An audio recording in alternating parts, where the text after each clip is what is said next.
It's your Omayel again, and for tonight's video, hihimayin natin kung ano nga ba tong Weaver's announcement na to, so you don't have to. This is your Omayel, your companion travel buddy, and your Weaver's translator, reporting for duty.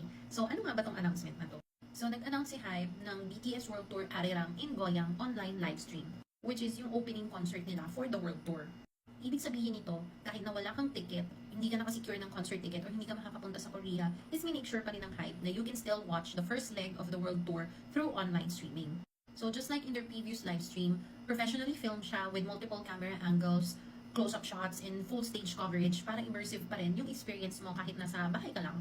So the live stream is expected to cover all 3 days of the Goyang concert, which is on nasa baba, which is on April 9, 11, and 12. So kung nalungkot ka like me dahil hindi ka nakasecure ng ticket and hindi ka makaka-travel, I think this is HYBE's way of making sure that global armies like us can still experience opening night together in real time. Gusto ko lang ding i-clear kasi dito laging may confusion.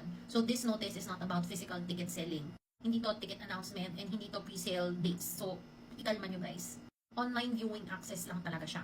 Meaning, kailangan bumili ng streaming pass if gusto mong manood. And usually may option siya like single day viewing or multi-day viewing or all-day pass. And syempre, hindi mawawala yung membership-only pricing nila, which is mas mura kesa sa general sale pricing.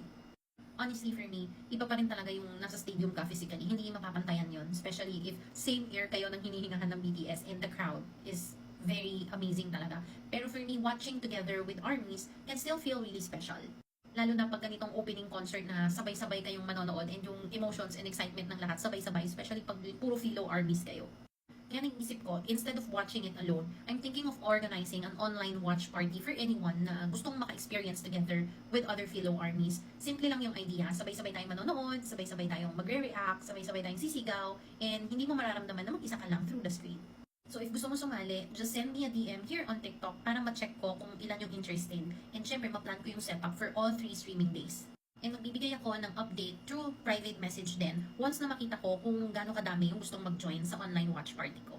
Ayun lang, so Oma Translator mode done. Save nyo na lang to para hindi na kayo magbasa ng buong notice. And I'll be posting another notice kasi there's a separate announcement also aside from this online streaming announcement ni Weverse. Sobrang daming announcement. Pati ako nalilito na. So over and out. This is your Omayel.